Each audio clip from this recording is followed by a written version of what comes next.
What's up, guys? Welcome to BitCast, episode 63 for the week of November 18th, 2018. I'm your host, Jake Martin, and in the studio this week, we have my esteemed colleague, Landry Smith. Hello, everyone. You like Lovely that? to be back. You like that? Esteemed colleague. Very nice. It sounds very prestigious. Last time you got Dandy Landry. I remember that. This time you got I prefer esteemed. this one, I think. You think esteemed colleague is better? Yeah, okay. it's nice. Well, I'm going to have something new for you every single time you come on the show. Perfect. So, yeah.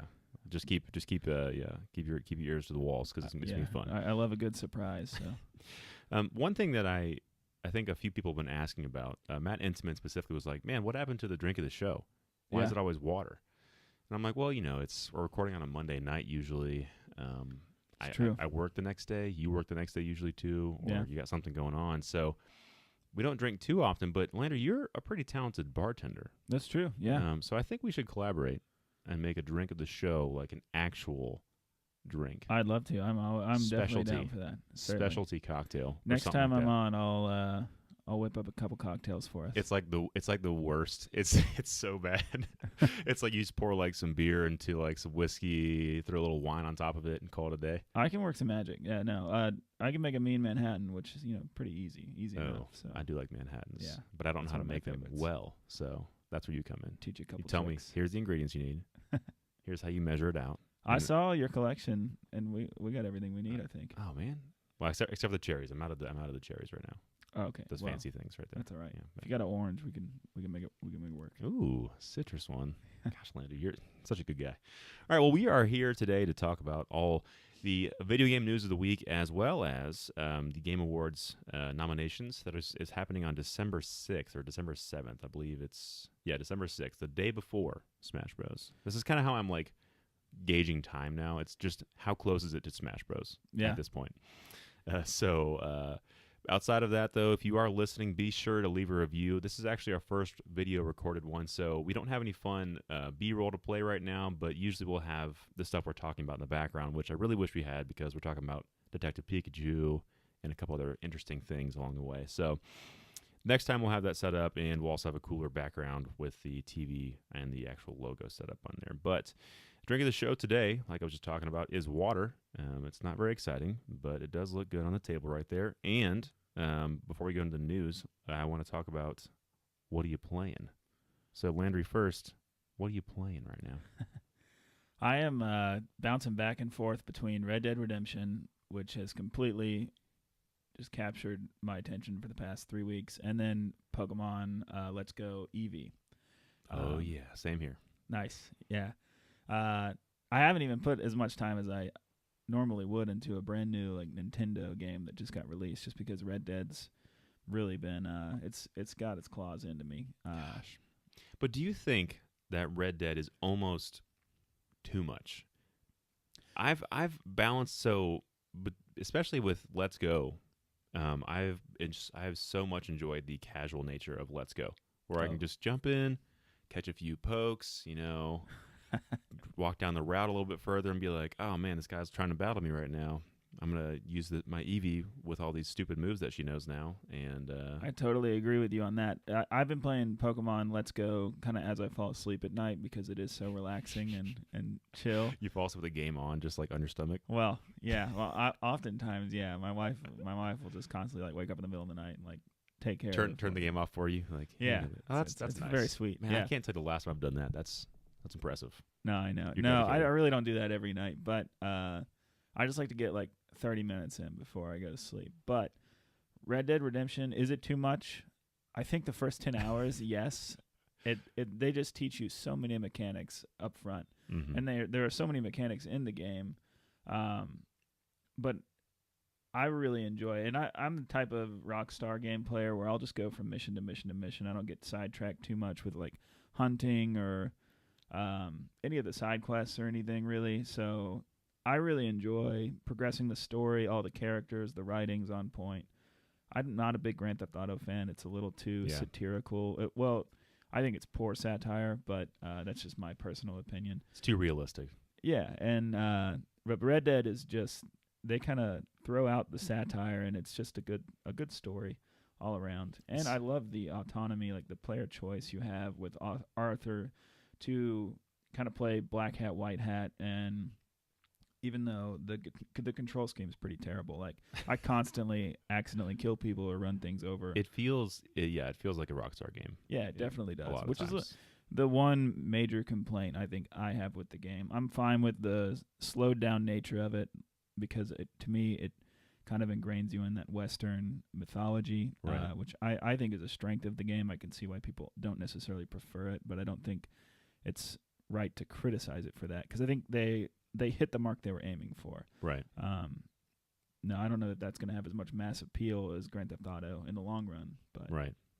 Yeah, I don't know. I'm right there with you. So for me, Red Dead Redemption, I think the problem that I'm having is that I need to play that game mission to mission, just main storyline. Right. Because there's just so much stuff you can get distracted by in that game, which is amazing. But I really don't want to have like a Westworld experience with a video game where I'm like, oh, I'm living a different life in a different game where I'm going to take a shower and change my clothes and pet my horse. And there's a little much, I think, in that regard. A little too much realism maybe, but I've finally gotten to where it's second nature for me to like eat every 3 or 4 missions, or go to sleep after it's been like 3 days and I'm like, okay, I'm looking pretty raggedy.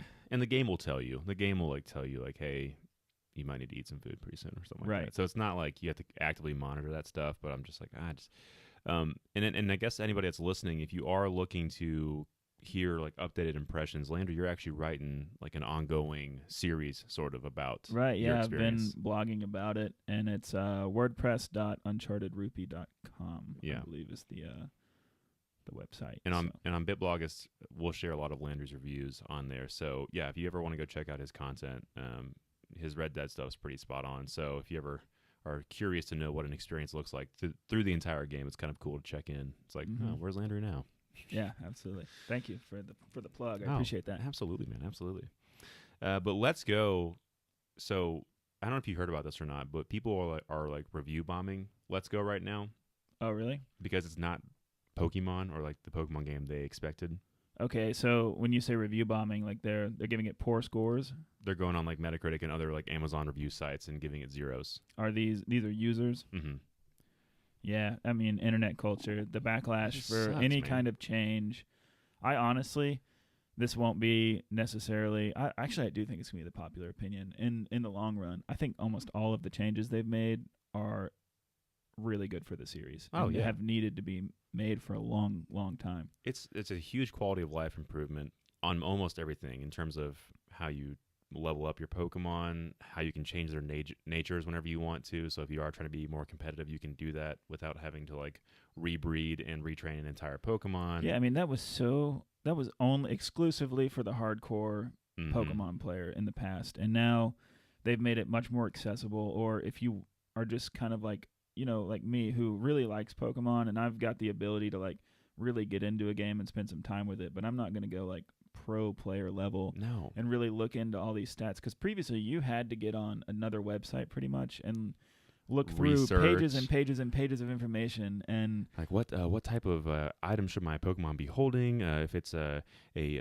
Moxie, like there's like you had to like look at all these different factors and different move types and how you had to breed them with this specific Pokemon to have them inherit this move, and it only was a possibility if they had this move and they were a male.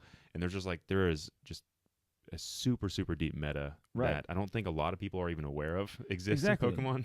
Yeah. And to the people who really enjoy it, more power to them. That's awesome. But there's still a lot of that stuff in there. They've just made it a lot more accessible to normal people who aren't going to go through all the loops to get there. I'm glad you're on the same page as me, because I was like a little frustrated. I was like, this is like just 101 like baby syndrome right now. Like just people are just complaining just to complain. And I mean, there's a strong possibility that a lot of the people doing that haven't played the game or aren't aware that there's an actual mainline Pokemon game coming out next year. Yeah. It's like, hey, if you want this, that is coming next year. And they were like, Nintendo and Game Freak, they were very specific to say when they made this and they were talking about it, they're like, hey, this is a game for past Nintendo fans that played the original, Red, Blue, and Yellow, as well as people that have played Pokemon Go and maybe aren't familiar with this Pokemon story.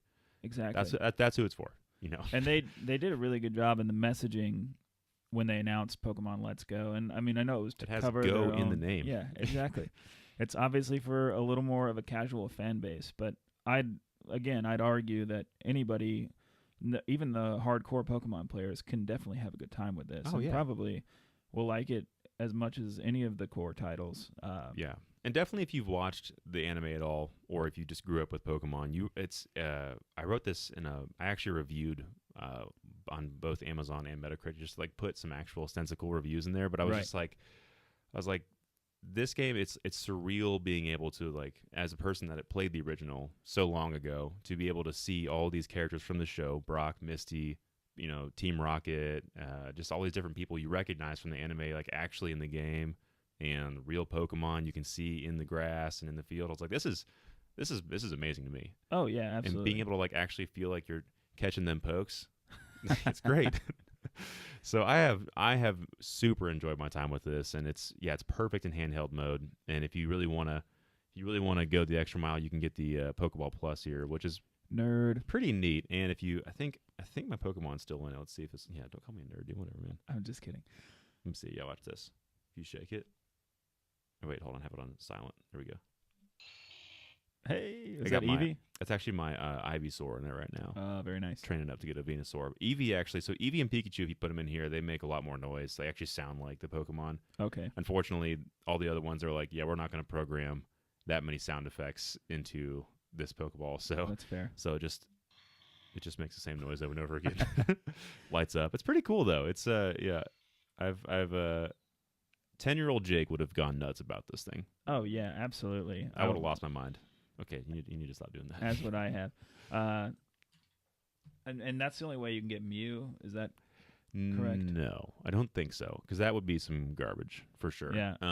What I have seen is that later in the game, there's a part, and it might be similar to Red, Blue, and Yellow, like with like the delivery truck that had Mew in it, in a crate, and they were like transporting some mysterious Pokemon or something like that. And I think that's in the game. You can get Okay. Mew. I'm almost certain. I'd be disappointed if that's the only way you can get Mew. Right. But Well, either way, you're on board. So yeah.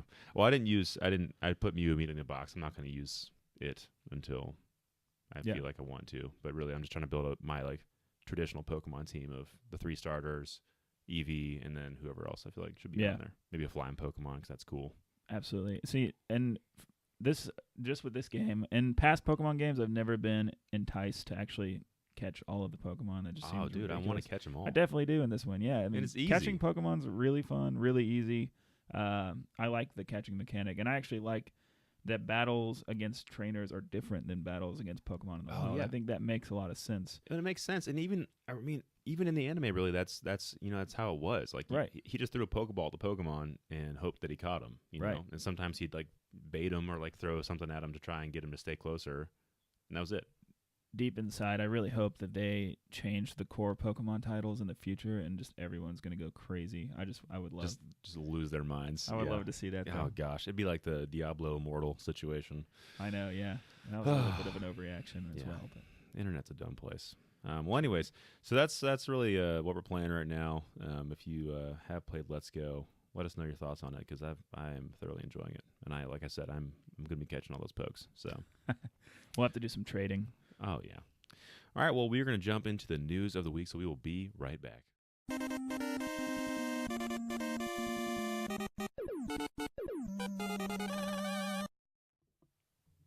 And we're back. So it's been we haven't podcasted in 2 weeks, so there's been some news I think that might be 2 weeks old, but worth talking about. So first up, still on the Pokemon theme, Detective Pikachu trailer was shown this past week or so. Yeah. What'd you think? I thought it would look pretty cool. I had zero interest in this until I saw the trailer, and just seeing live action Pokemon and knowing that that's like growing up, I just really wanted that all when I was a little kid. I just thought that would be so amazing. This is not necessarily the movie that I envisioned. No. But Ryan Reynolds is a fast talking Detective Mouse. yeah. Pikachu, like noir film style Pokemon movie.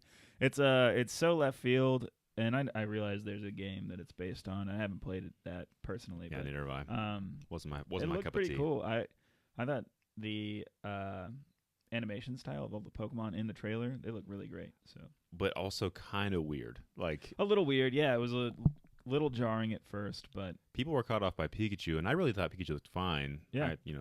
Fuzzy and cute, but Jigglypuff in like the bar or whatever when she's singing, like she looks. It's so weird seeing like actual strands of hair like on her head, and right. Mr. Mime, and he has like weird like age spots and little like skin spots on him and stuff. I'm like, oh man, I'm definitely gonna see it. I'm excited to see it. Yeah, I am. I don't expect it to be good. Me neither. My friend actually thinks it's gonna be a good movie, and I keep trying to tell him like, no, this is not gonna be a good movie.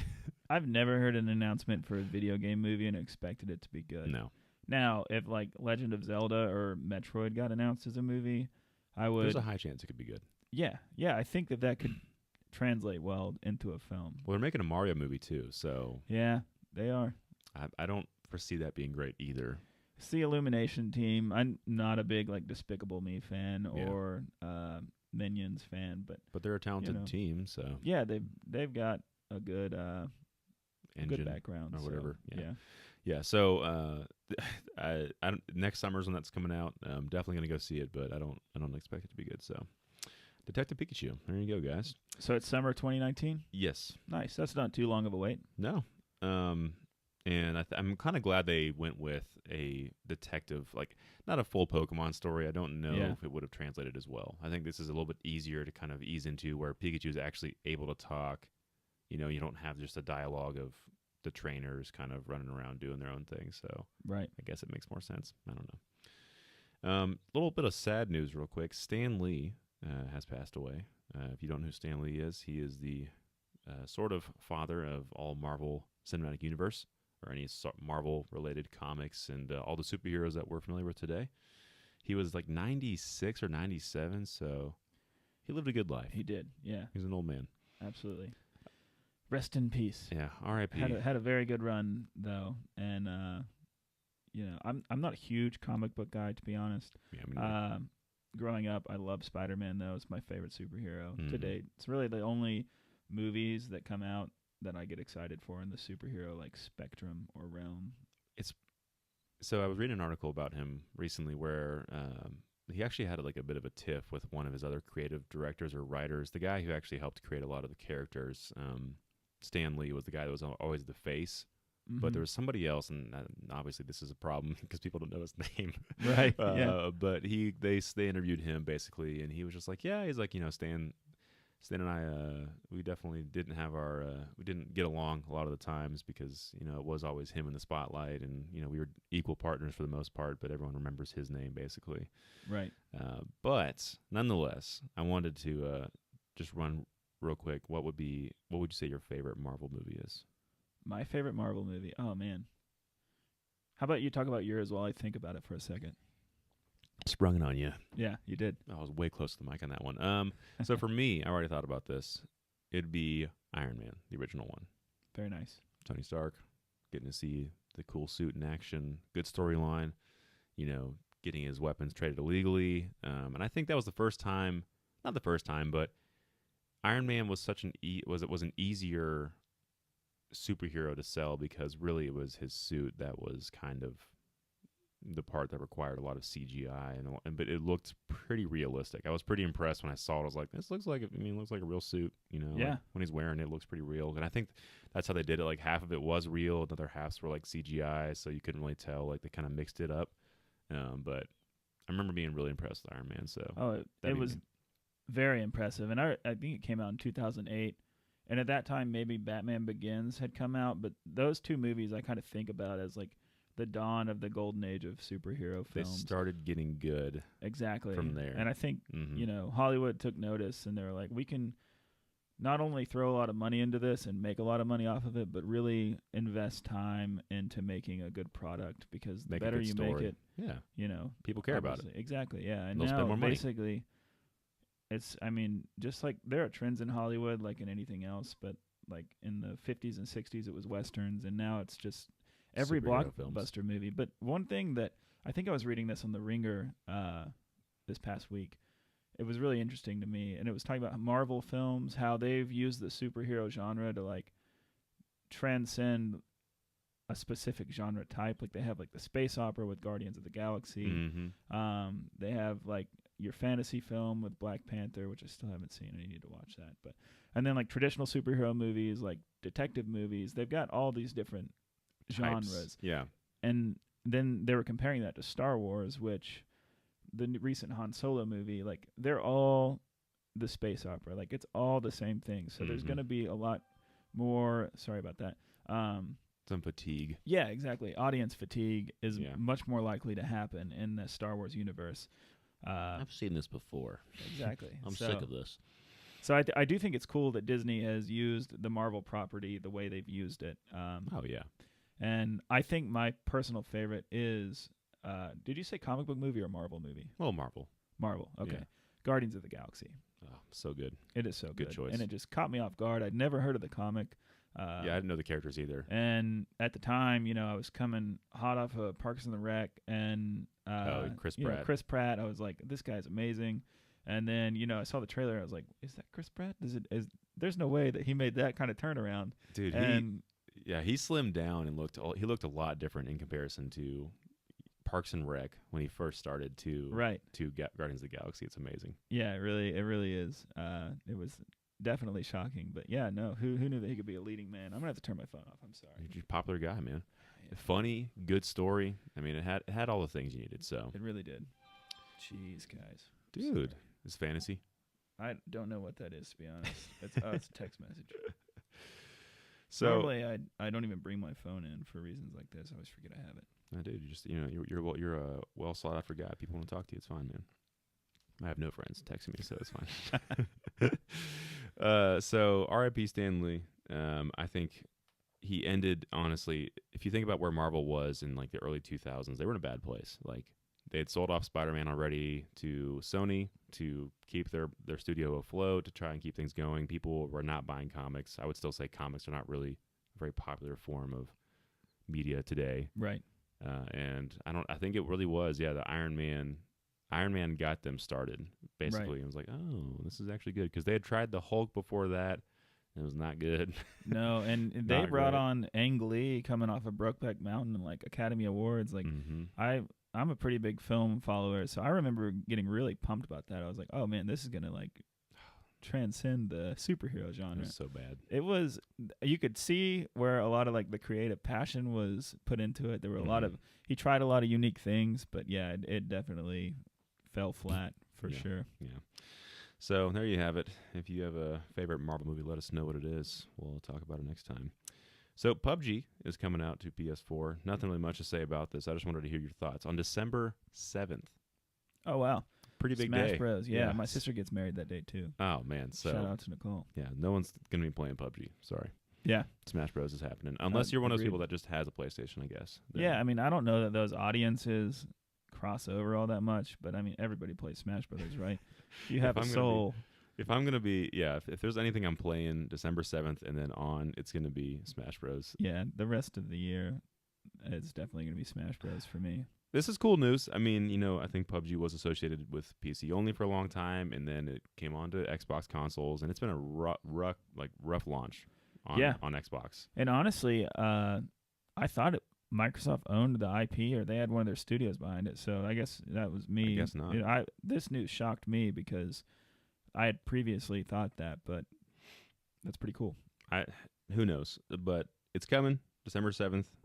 If you like PUBG, that's great. But I'm almost of the thought that this is just a little too late. Yeah, you kind of already have three cemented Battlegrounds games. True. Well, wait, yeah, two Battlefield 5, two on PS4, Call of Duty, Fortnite, and Fortnite. Really, just two for PS4. Because Battlefield 5, they got delayed till 2019, and I've heard Battlefield 5 is not really great. I've seen mixed reviews. Yeah. I have one friend who has it, and he said it's pretty great. Okay, so just I saw some mixed reviews on it, like giving like a 7-ish. I'm like, okay, it's lower fair for a Battlefield game, but okay. So that's pretty exciting. And then lastly, this is big news on that PlayStation train. Sony is skipping E3 2018. I was really bummed to hear this, personally. In a quote from one of the reps, this is from Game Informer, PlayStation fans mean the world to us, and we always want to innovate, think differently, and experiment with new ways to delight gamers. As a result, we have decided not to participate in E3 in 2019. We are exploring new and familiar ways to engage our community in 2019 and can't wait to share our plans with you. So, let's preface this with they also skipped on their PlayStation experience last year, Right. which is typically in December. Or wait, This year. sorry. Yeah. This year they skipped it. So they're skipping E3 next year, and they skipped their PS experience this year. So there's a few theories going around. I'm gonna toss them to you. Okay. You can chew on them, and then spit them back out. Sure. And let me know what you think about it. So the first theory is that they are holding off for the PlayStation 5. Okay. Yeah, I mean, that's the obvious one, right? That makes sense. And they kind of they showed us their whole hand at E3 this past year. They've already told us like these are our first party games for the next not 2 years, but basically in as much. Yeah, exactly. So I mean, I think they have a pretty full slate of games leading us up to PS5, and I wouldn't be surprised if like The Last of Us Part 2 or Ghost of Tsushima or what's the other zombie game? Yeah, no, I'm thinking about Kojima's new game. Oh, Death Stranding. Death Stranding. I wouldn't be surprised if we see one of those titles or all 4 of those titles kind of do the end of the console lifespan thing where you just kind of come out on both consoles. You can play it on both. Very smart, but Landry. I don't know. We'll see. What's the other theory? I typed in zombie game PS4 and Days Gone came up. So that was the other one that they've talked about a lot. There you go. So kind of in line with the PS5. So this other theory is that they really don't have anything else to show. I mean, like they don't really have anything to show until the PS5. So it's not just we have a new console and we're trying to get all of our ducks in a row. It's like we have nothing else to show you until the PS5 comes out. So it's similar to that theory, but like no new games in development at all. Do you agree with that? I do agree with that. I think that is very on point. I still would like here's what I think. To just not show up, it's kind of a low blow to gamers everywhere because I think they said their first initial messaging was this was in like a press release to the press. Yeah. I read it through IGN and it was basically saying like the game's medium is and the press around it is evolving and we don't see the reason for being there this year, that kind of whole thing. And I don't know, E3 is kind of like Christmas and summer for gamers. You know, we get like all this awesome news, all this hype. It's sad to see the hype train die before it even gets going, you know. And I prefer them to show up and say ahead of time, we're not announcing anything. We might not even show you new things in our game, but we're at least going to have a presence there. We're going to have a booth there. Something, yeah. Yeah, absolutely. And so that's, I just pulled an article up, I think written by Jason Schreier, Games Journalism 101. Truth. But he said the move makes sense for Sony as the company's 2019 presser would presumably revolve around 3 of the 4 main games it's already showcased last year, Death Stranding, Last of Us 2, and Ghost of Tsushima, none of which currently have release dates. All 3 are expected to come out in the latter half of 2019. So people think it makes sense, but what's crazy is it hasn't skipped, I think that they haven't skipped E3 in like 20-something years. Like it's basically, I think they've been running with E3 since the inception of PlayStation. Yeah. But the third theory is that they might just do their own thing. They might just have their own show whenever they want to. Maybe they'll do like a surprise show alongside E3, kind of like Nintendo. Exactly. And they'll just do like a direct-esque video conference that they can control, no awkward presentations, it saves them a ton of money, and they can just talk about the games they want to talk about, and they're done. And I mean, this my initial thought when I first heard this was, I bet they were a little disappointed in the way their showing went last year because they probably put a lot of money into that. It was a lot neat. of thought into that. Mm-hmm. Yeah, but like we were talking about with the Hulk movie, there was a lot of great ideas, and they were all pulled off pretty terribly. Cool idea and concept. I Yeah. see what you were going for here. Right. Didn't work out great.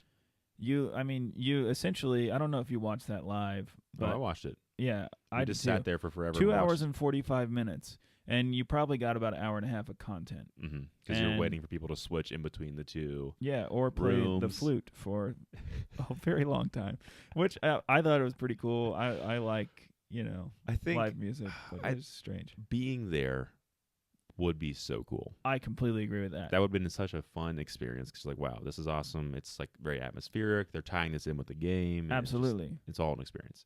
But you can't alienate Everyone, a million people in your audience when you've got 300 people. Landry live. is spitting the hot fire right now. So, I personally, I think we both agree on this. But I don't think they're actually gonna. I'd be very, very surprised if they actually had a surprise, like PlayStation Direct, kind of like Nintendo. Right. I think they've been very clear in how they've portrayed this and said, According to their messaging, we're not they doing aren't. anything. Yeah. Yeah. And it's really smart. They at least got ahead, like way ahead of this until next year. And they're like, yeah, we're not doing it. So just let this all blow up. And then, it's going to die down. And then we'll have the PS5 and we want to announce it. And it's going to be great. But yeah, I think, unfortunately, and this actually had a good spot right here. Jason said, Sony also typically occupies a massive chunk of one of the convention center's two main halls. So the company's absence will leave a significant hole for the ESA to fill. Yeah. Which, honestly, I don't know if they've already put E3 tickets on sale, but that kind of sucks too. You're like, oh, I guess I'm just going to see Microsoft and a Nintendo presentation on a big screen. That's going to be you got to think that, there's at least a 33% split of, like, PlayStation diehards. I doubt that they've already got tickets on sale. No, I don't The think way so. I understand it, and I could be entirely wrong about this, this is what I've heard just from the different video game podcasts. A lot of the people who put on the video game awards help set up E3 as well, and it's usually kind of like Jeff Keighley? Or are you talking about like... no, like the same team that does the event. Oh, okay. Like the event... what are the event managers or... What, Yeah. Yeah, okay. ESA? So they spend like 6 months on each of those shows. Gosh. So.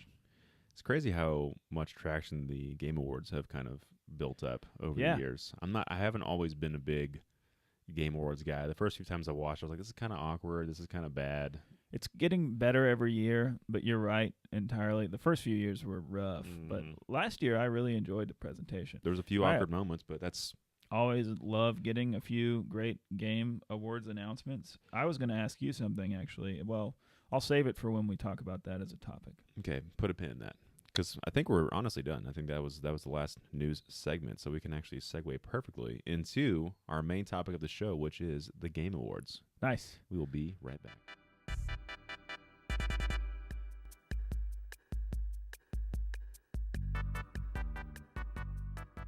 And we are freaking back. Hallelujah.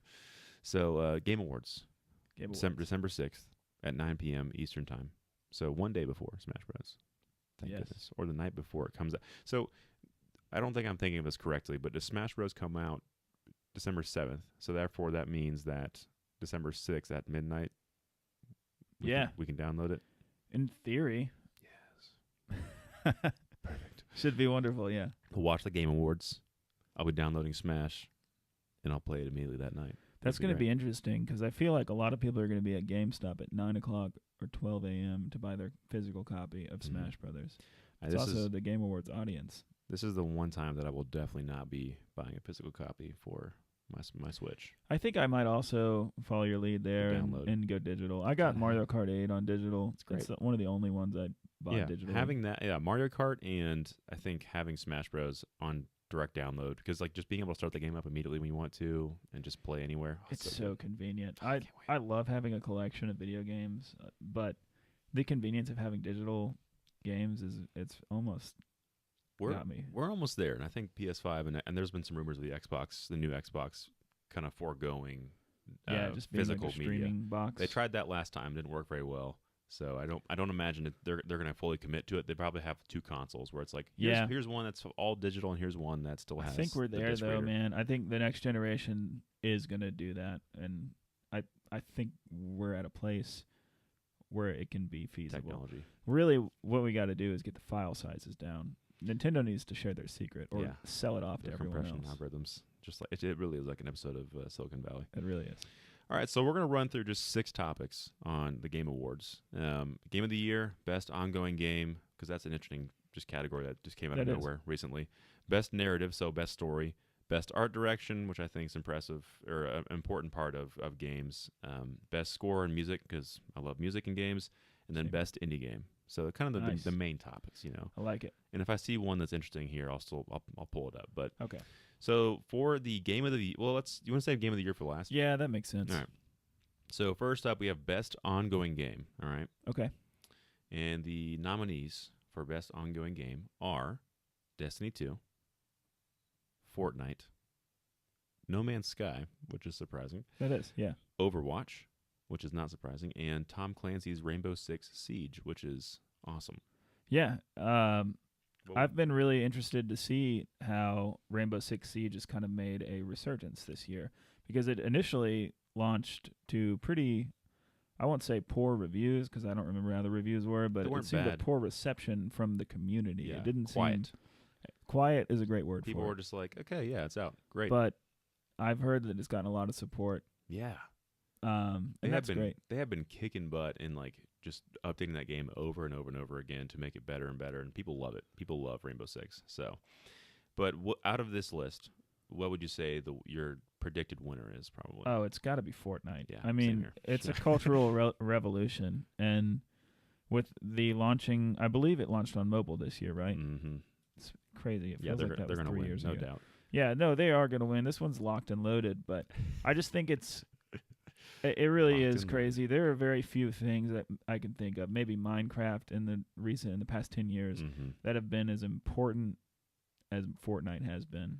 You don't have to even understand Fortnite to appreciate its impact or like its reach in terms of how many people are playing it and how quickly and how much how much content Epic has been just pushing into that game. Like every single week there's something new. There's new challenges, there's new skins, there's new like DLC, there's it's limited time events with these new happenings in the game. They had Thanos in it. You know, there's just a million different things that they've done in this game, and it hasn't stopped. So at this point, Fortnite is probably a lock, so I'm going to put that down. And I think that one thing that Jeff Keighley should get credit for, we were talking about how this show has become better and better every year. I think this category speaks to the fact that he's willing to evolve things with the industry. And I think if you're going to have a Game Awards show, you really need to be willing to evolve and constantly add categories, because like Best Ongoing Game, like that wouldn't have been relevant 3 years ago. Yeah, but it is now. It definitely is, and it should be probably like, you know, on these award shows they don't show every award because they can't possibly, or it'd be like 6 hours long.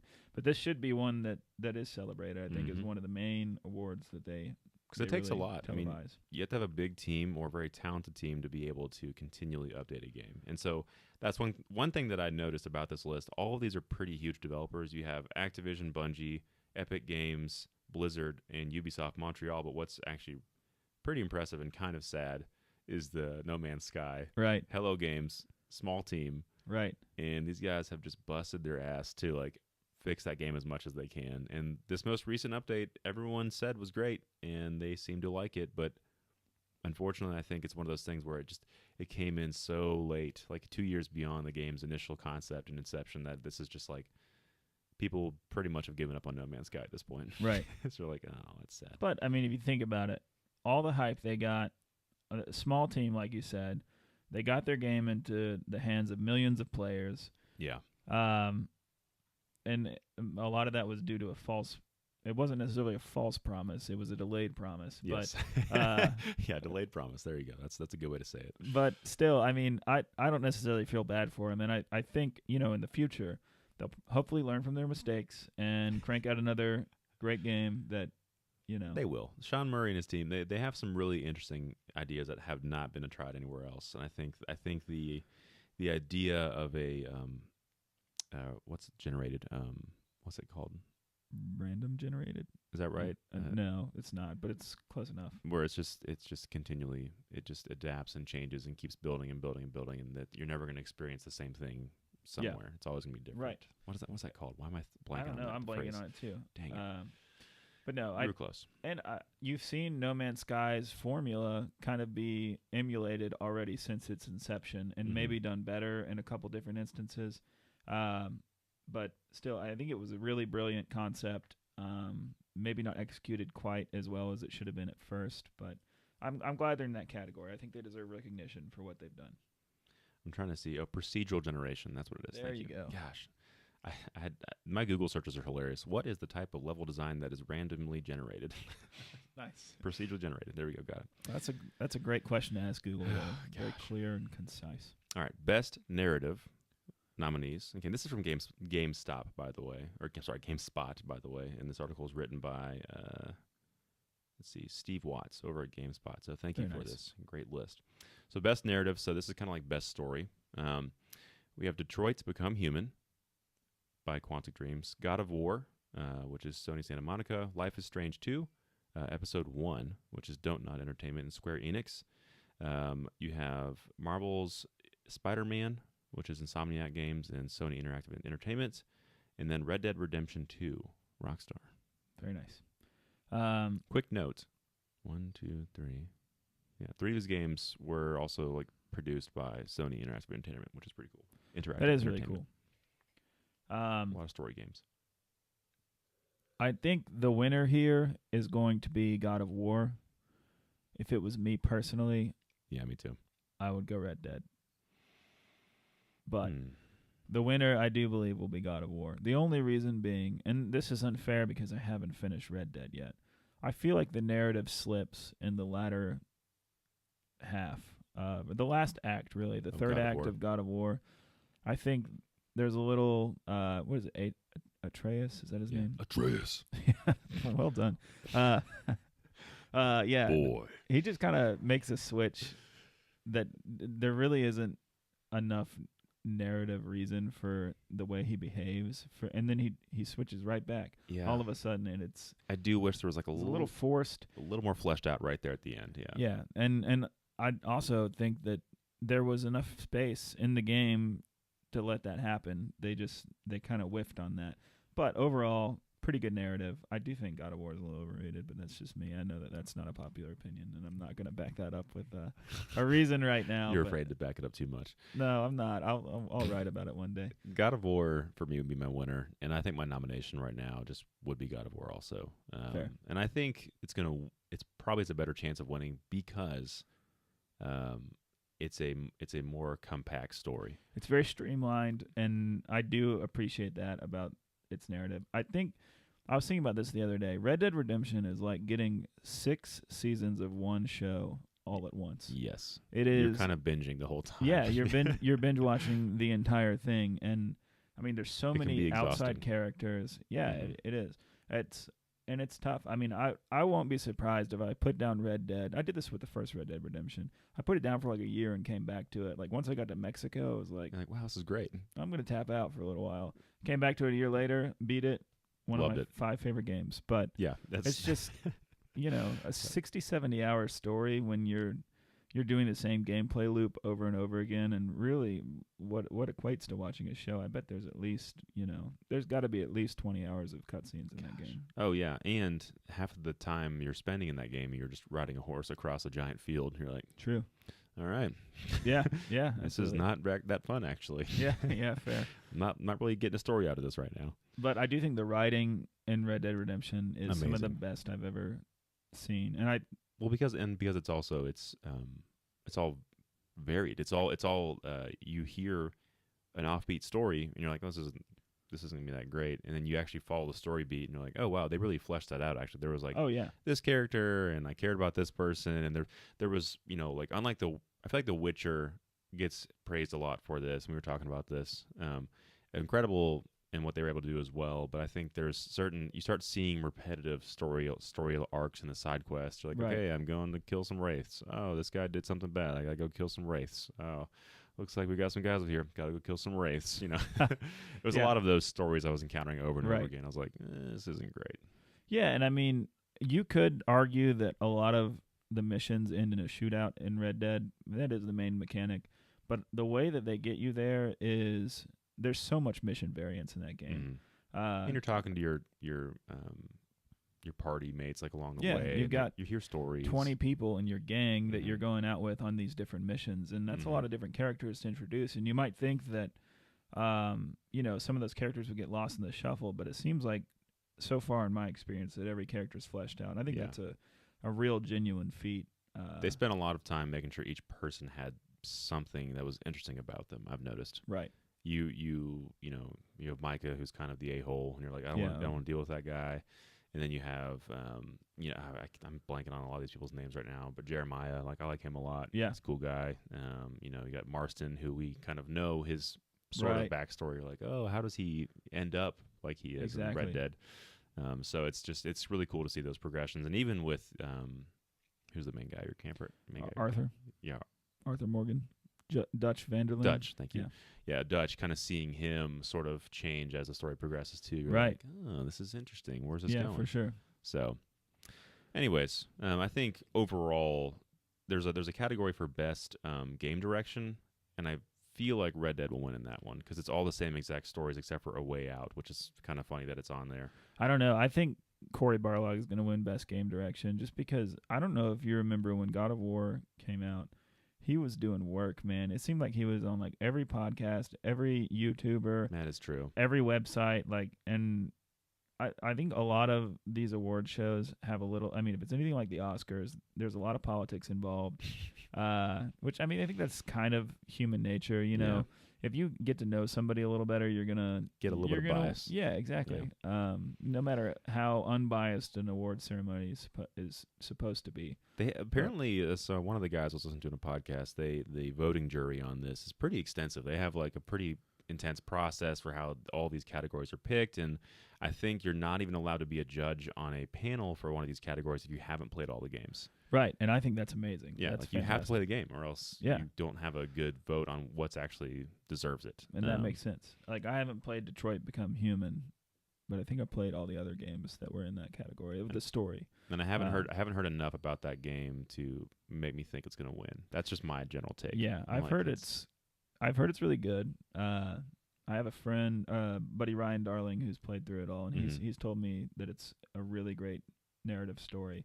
But I just don't think it has the traction that those other two AAA huge powerhouse titles do. And it's one of those games I think that's best enjoyed playing with somebody else on your couch, just making those decisions. That's kind of the unique part about Detroit is you're making. I mean, I guess you're making decisions in Red Dead too, but it is just it's a different thing. Absolutely it feels more human. You're like, oh, this is I'm watching a movie right now. Yeah, that game is story beat to story beat. Mm-hmm. All right, so next we have Best Art Direction, and the nominees for Best Art Direction are as follows. Let me just go ahead and find this actual spot. Assassin's Creed Odyssey by Ubisoft, Quebec, and God of War, Octopath Traveler, Red Dead Redemption 2, and Return of Obra Dinn, 3909 LLC. Not sure what that one is. I haven't played that game. Me neither. Return of Obra Never heard of that. That's wild. Those games usually don't escape my attention. That must be a PC game. It looks like it might be. I don't know. I'm going to try and pull up the trailer right now for you. Well, I'll start off by saying that I believe God of War will win this, and I believe it deserves to win this. I really love the art direction of that game. This doesn't look good, to be honest, man. It looks like they took they put a filter on looks like a Game Boy filter on a 3D engine.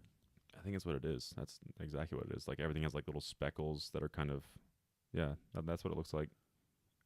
Interesting. Well, I mean, that looks like a pretty cool style. But there you go, audience. You want to see what the Obra Dinn looks like? I don't know if you can see that. Oh gosh, my screen's gone away. It looks like, or something's changed. Well, either way, Google it or YouTube it. It's interesting. It does look very interesting. All black and white.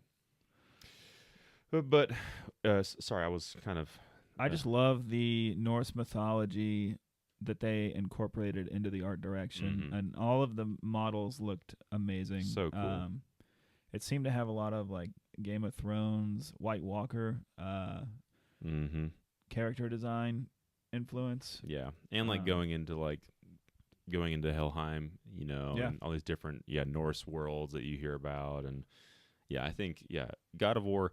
I'm almost tempted to say though that Red Dead 2 has a chance to win this category as well. I didn't know that was nominated. I didn't hear you say that. Oh, I'm sorry.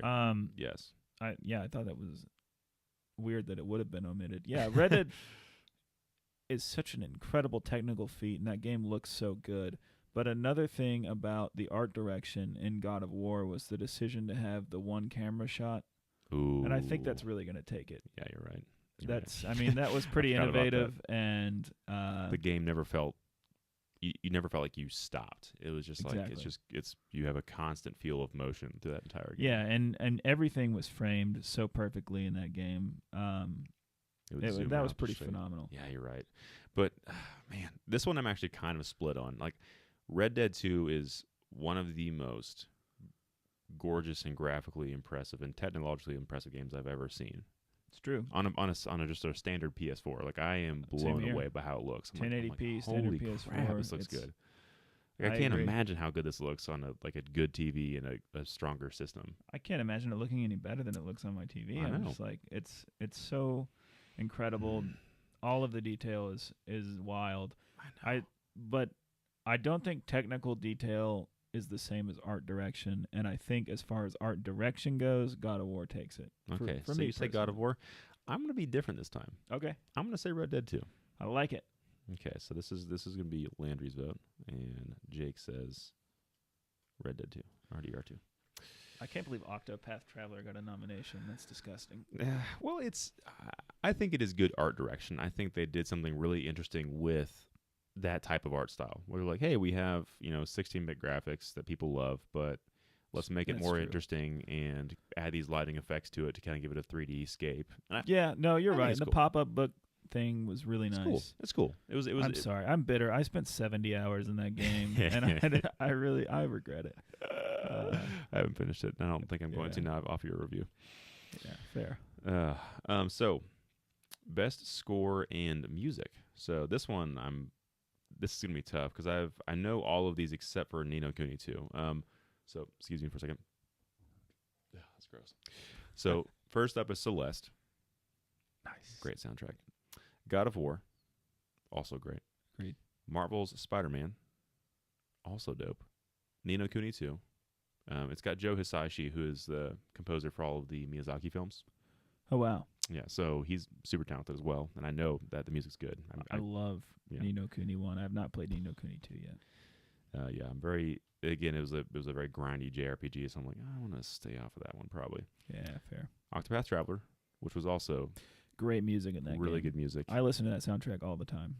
And then Red Dead 2. So this is a tough list. This is a tough one. So I'll go through them again. Celeste, God of War, Spider-Man, Ni no Kuni 2, Octopath Traveler, and Red Dead. There's some great game soundtracks this year. I know. We've been spoiled. I know. God of War was really good for what it was. God of War was it was just epic. Movie composition style. Absolutely. Where it was like you would go into a moment and had those crazy deep like choir, bo, bo, bo, and you're like, oh. That's so great. Red Dead 2 is amazing. I love the soundtrack to that game. Yeah. It's got so many different influences. It feels like a spaghetti western sometimes. It feels like a classic like Hollywood western sometimes. And I feel like they took some notes from Breath of the Wild, where it can be very subtle and quiet. It's quiet sometimes, and you're not really noticing it. And then the music kind of picks up a little bit later, and it kind of comes in and ebbs and flows sort of as you're playing. It's not like just all the time in your face. Yeah, I totally agree. I really do think that game looked at Breath of the Wild for a number of things. Yes, but Celeste is the winner for me. It's so good. I think it does win. It's my personal favorite video game soundtrack, maybe ever. I listen to that. It's so good all the time, and they're all good. I mean, like even Octopath was great. It was great. I think its biggest strength was its music, its battle system, and its music. Yeah, both of those were really great. Okay, so you're saying Celeste. And the art style was good. I shouldn't have said that about what I said earlier. The art style was good. It's okay, man. It's all right. It's okay. So Celeste for you. A little heated. This really is a toss-up, too, because I think these are all great. Even the Spider-Man stuff was neat. I don't know if did you play Spider-Man? I played Spider-Man, but I have not put time into it at all. I played it for maybe 2 hours. But what's neat about that game is, like, sort of I think people just take a lot of cues from Nintendo. They take a lot of cues from how they actually do sound design and stuff. Like whenever you dive off of buildings, you notice that like the music gets more intense and it kind of picks up, and you're That's pretty swinging awesome. and you're going faster, and it kind of makes you feel like a superhero. And then when Right. you stop, the music stops.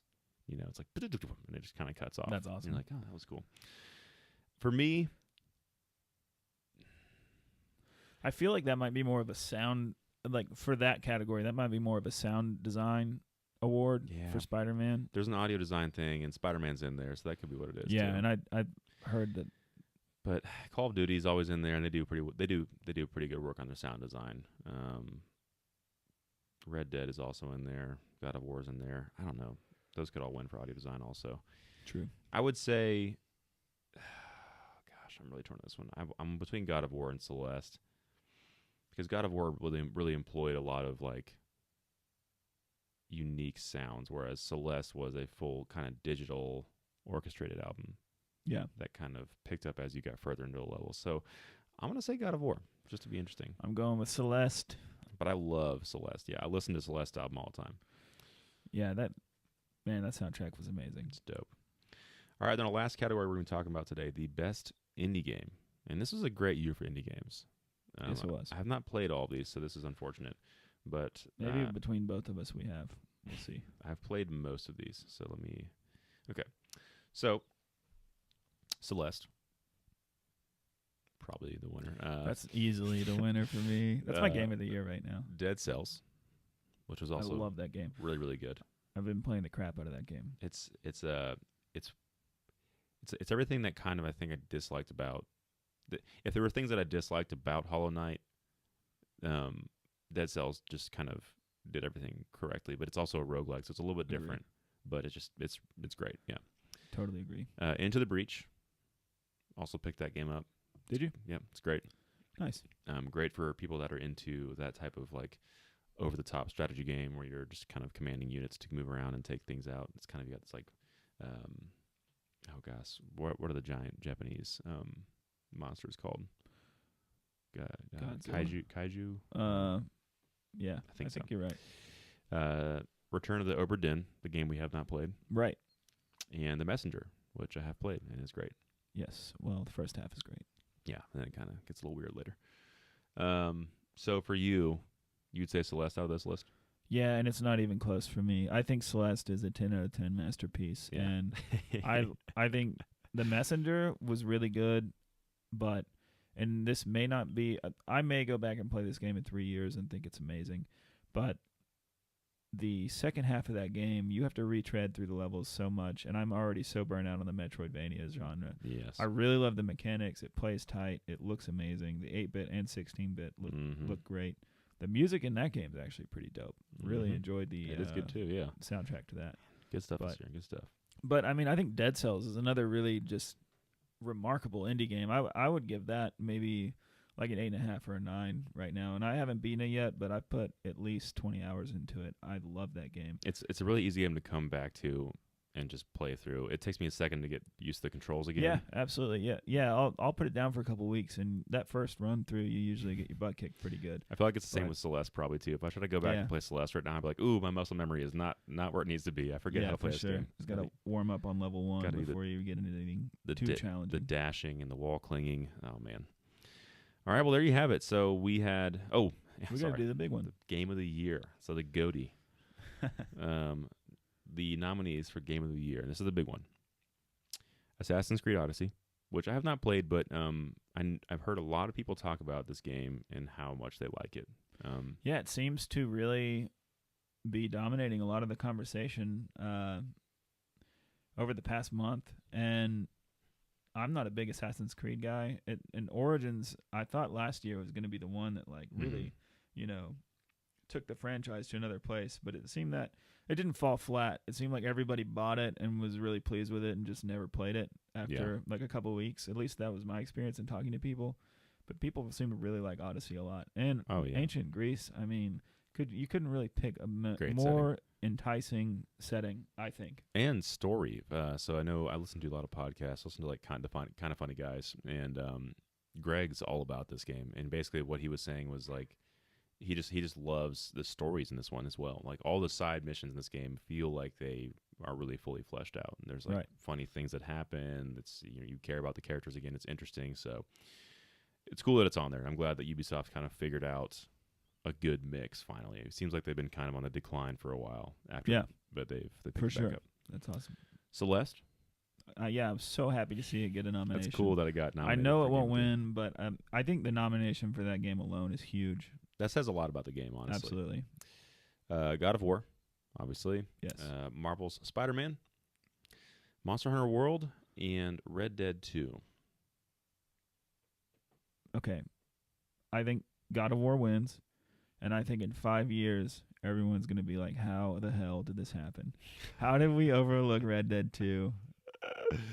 But I think that's what's going to happen. So you say, Landry says God of War, and I too believe God of War is what's going to win for Game of the Year. Because it just, I think a lot of people, when they think of God of War, they think of it fondly for the compact, concise experience they had with it. Right. It's memorable. You remember being blown away by it.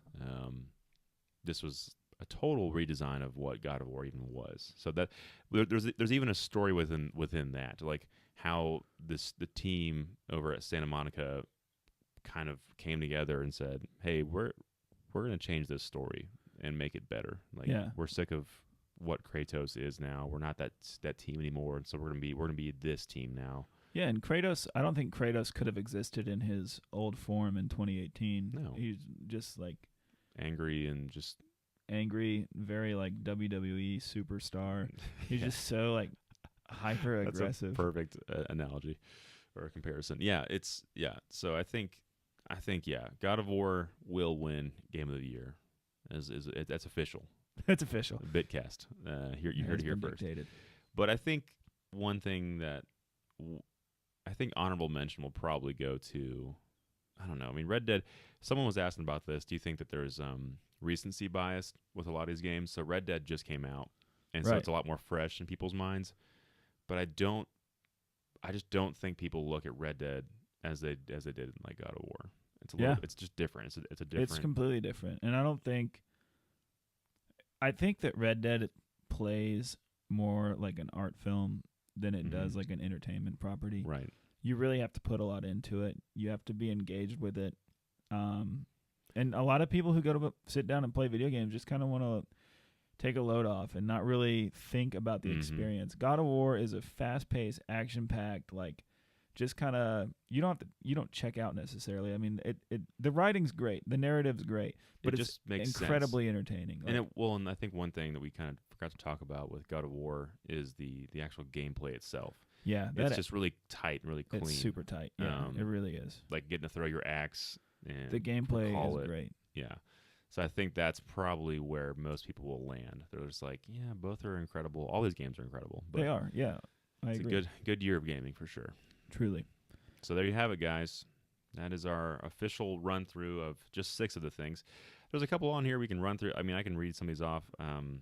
Performance, game for impact. I didn't play a lot of those, so I couldn't really tell you. Best mobile game. A lot of these. Yeah, that's a Fortnite one too. Nothing's going to shake Fortnite off that. VR, AR. I don't have VR, so I can't really tell you. Action game, kind of cool. What's interesting on this one is that Mega Man 11 got nominated for that, which really is not going to win. Yeah, no, it will not. But that one's tough. I would actually be surprised to see if Dead Cells wins that one. They're nominated in that category. Ooh, what are the nominees? I'm curious now. Call of Duty, Black Ops 4, Dead Cells, Destiny 2, Far Cry 5, and Mega Man 11. Interesting. Quick take. What do you think? I think Far Cry 5 takes it, but I'd like for Dead Cells to take it. My personal guess would, or not guess, but my personal take would be Dead Cells. Yeah. But Far Cry 5 dominated the conversation. It in Monster Hunter World there towards the beginning of the year, and I forgot completely that came out, honestly, until you just said it. But people love that game, though. Yeah, no, and it's good. It's a great open world game. Call of Duty might take it down with the new mode they put in there. It seems like people seem to like it a lot. Very well. Yeah. So who knows on that one? I'm changing my mind. Call of Duty wins. Call of Duty wins. All right. I'm gonna just say just Dead Cells just for fun. Fun. Best family game is an interesting category. Majorities are Nintendo, which is kind of fun to see. Best fun Nintendo to see. game. I mean, Mario Tennis Aces, Nintendo Labo, Overcooked 2, Starlink Battle for Atlas, and Super Mario Party. So almost like literally all of these are Nintendo games except for Overcooked 2, but it's also on the Switch. So Super Mario Party for sure. you think so? Nintendo Labo is very interesting though. Yeah, no, I actually, it just is it Toy-Con Kit 1, 2, or 3? It just says Nintendo Labo, so I don't know. Yeah. But best family game, so things that get the family involved. Yeah. Probably Mario Party or Nintendo Labo, honestly. Yeah, I think you're What right. about- Could be either one of those. Overcooked 2 might be the dark horse there, though. The dark horse. That Overcooked is great. I like that game a lot. Yeah, no question. Super Mario Party, though. And the rest is esports categories that I don't really know anything about, so I can't really tell you about that. What about adventure game title? Or Okay, they isn't have it. there? Yeah, so they have action adventure. So you have Assassin's Creed Odyssey, God of War, Spider-Man, Red Dead, and Tomb Raider. Okay. Probably God of War. Man, Tomb Raider did not get the nominations I was expecting it to get this year. Well, and this year it just didn't. This one, it came out at a bad time. It did. It was a little bit rough around the edges in terms of how it was just in development and like how it performed. So I think a lot of people probably forgot about that pretty quick. Yeah. I which think is sad. I think this will be God of War too. Yeah. I think God of War is going to clean up this year, Yeah, I think so too. and Red Dead's going to be maybe win a couple. It might win like one or two things. It'll yeah. win the sound design probably if there's a sound design one. Oh, yeah. It's the sound and design in that game is amazing. That makes sense. I could see that happening. Yeah. Well, there you go, guys. There you have it. I wanted to ask you one thing real quick about the Game Yes. Awards. Do you think that in the coming years it will be thought of like the Oscars are thought of for film? Like it will be as like the end all be all of award shows for video games. I know it doesn't have the lineage, and a lot of the reasons the Oscars are so popular are because they've been in effect since, the I forget 30s. when, yeah. I think 1941 actually. They went on maybe. like pause for a little bit and then came back, so it's kind of weird how that worked. Yeah, I don't know, man. I think if this continues, the weird part is right now we have a lot of competing, and I guess this is the same for the movie industry, but there's a lot of competing award shows. Some are like more internal focused, so it's like developers. I forget what they're called, but they have like developer focused awards shows Right. where it's like only the game actual companies are like, hey, here's like what you earned for outstanding game engine design and like all this kind of like different tech related stuff that we wouldn't even know about. Right. So I think absolutely, Yeah. especially with Red Dead this year, how many people when they looked at that game, they were like, this is the first time that a game's made me kind of think about the art of the game, and is a game supposed to be fun? What classifies this game as a game now? Because a lot of this is just like, it's so surreal, it's so like realistic. There's a lot of things that are like really impressive about that you can tell a story with now. So, and you have all these things like, one of the categories is games for impact, but there's games that are experiences that you can play through in a few hours. Right. But they're designed to tell you a very brief, syndicated story that is impactful potentially. Like a lot of like LGBTQ stuff, a lot of Gone Home, yeah. one of my favorite games in the past 5 years. incredible. 2-hour game. Yeah, 2-hour game, but it And tells an amazing story. It does, yeah. And there's just a sense of tension the entire time. And I love that game so much. Or you have like more like environmental or experiential storytelling, Right. like Journey or Abzu, games like that, where it's like the player is set to kind of pull their own story out of it based on what they felt from it. Right. And then Red Dead's the same way, where it's like you can be a good person or a bad person, and maybe you had this one crazy experience along the way. You're like, man, I loved this story that I made myself. Mm-hmm. So yeah, I think the medium's progressing in such a way that people are looking at games a lot more critically, and in that fashion. I do too. And I really do think that the Game Awards are going to be the award show in the future. Mm-hmm. And the reason I think that is because I think Jeff Keighley's done a great job of evolving the show and trying to reflect on what they've done well and what they haven't done well. And stay professional the entire time. And stay professional the whole time. Get great sponsorships. And Interesting like announcements. you mentioned with the other award shows, like you still have the Screen Actor Guild Awards. I mean, you have like the same thing for film too. Yeah. And all those awards mean something. You can put them on the box or the streaming service. Like, oh, Right. we got 47 awards or whatever. But when you get an Oscar, it means something entirely different. And Yeah, I that's think true. eventually the Game Awards are going to have that because of the put 'em way on your they box. do with the press outlets. Like almost every press outlet is voting on this Mm-hmm. that, you know, we've all heard of and read online. I think what's interesting is that, because in the past it was 9 out of 10 IGN. Right. Game's incredible, blah, blah, like a short quote. But now it could be just as simple as putting on Game Awards Game of the Year. Yeah. 2018. And I think some people do that. Right. Some boxes have that, but the problem is that we're looking at games in the past year, and this show is always at the end of the year.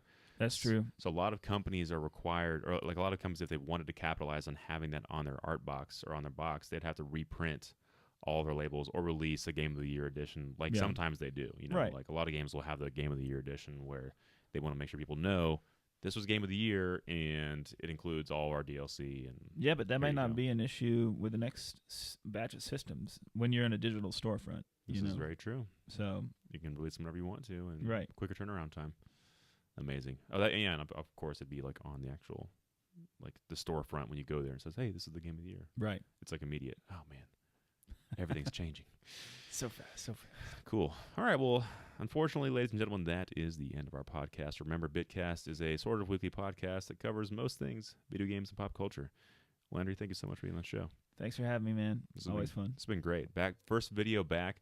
Maybe I'll even try putting some gameplay stuff or like some of the trailers in the background as I'll edit those in and post. That'd be awesome. It's a lot of work though. We'll see. Yeah.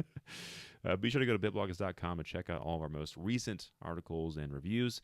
Landry's most recent review on Octopath Traveler is on the site that just got posted recently. So if you're considering that game and you are a JRPG fan, I would definitely check it out. He hits all the main points and I think covers things fairly. And I did not hate it. I really didn't. I know I lashed out at it. It's a good game. It's a good game. It is a good game. You just have to kind of have the patience for that kind of game.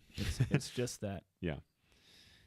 Be sure to check out Facebook or Instagram to see what we have going on there. We usually will post like updates, and I'll share some news snippets here and there. So if you want to stay a part of the conversation, that's a good way to do that. Landry, do you have any upcoming projects you want to let us know about, or anything cool you're kind of working on? I'm really just working on that Red Dead blog at the moment. I'm probably gonna do a Let's Go review, but that's not gonna. The way I play games and review games, I like to sit on them and take my time with them And then and think really about it afterwards. think about it. Yeah, Mhm. before I put a review down. So, and I know a lot of the games media. I think this is where sites like me and you have a little bit of an edge, is because they want to get them out really quick, and they have to crank that thing out by like 3 a.m. before Mhm. the what do you call And that's it? not how some games are The meant to be played. embargo lifts. Yeah, exactly. I want to really like sit there with it and Digest it. And I think how a person that works 8 to 5 and then only has time to play games maybe after work, Right. that their perception of how good a game is going to be dependent upon their life and how it works around it. Absolutely. So for me, like games like Pokemon Let's Go are amazing because it fits my life super well. That's a very good point. I Yeah. can jump in. I'm like, I really enjoyed this game. Like, I love Pokemon Let's Go. Yeah. But like Red Dead is a struggle for me because I'm like, I really have to be able to sit down and dedicate like 2 to 3 hours Yeah. by myself, like on this TV in here to play Red Dead. And I'm like, I just don't want to do that right now. Yeah, I just absolutely. go catch some pokes. Yeah. And I totally see that for sure, because Red Dead is a game, like I find myself, if I have an hour, I'm not playing Red Dead. I No. want to be able to sit there for 2 or 3 Right. hours, which, honestly, I probably get that time maybe 2 times a week. Yeah. But Early weekend mornings. That's about yeah, it. but the returns, which not for me because I'm a bartender, so my schedule's weird. Yeah. But the returns on those 2 to 3 hours I've been investing have been quite nice. So yeah, you can expect a Red Dead review from me in like the latter half of 2019. Perfect. Can't wait for that review. For now, just tune back into his blog and check in on him, see how he's doing. Yeah, absolutely. I do update that at least once a week. Yeah. I'm excited to check back in. I might do something like that for one of my series. See if it's something I'm playing a lot. Man, Tetris Effect, I played that a lot recently. I'm excited to try it. Dude, it is. If you want to try it after this, it's awesome. It's so fun. Yeah. Be sure to send emails to bitcast@bitbloggers.com if you want us to read off some topics on there. Recently, we helped out a friend who was looking to do a podcast for her company, and so I already had a piece in the works, but I was able to help her get set up with what equipment I'd recommend, and we'll answer all kinds of those questions. Sent that article to a couple friends of mine as well. Yeah, it helps you get started, and I think the way this podcast sounds is definitely passable. No But question. until next time, this has been BitCast. Thanks for tuning in to talk about some stuff.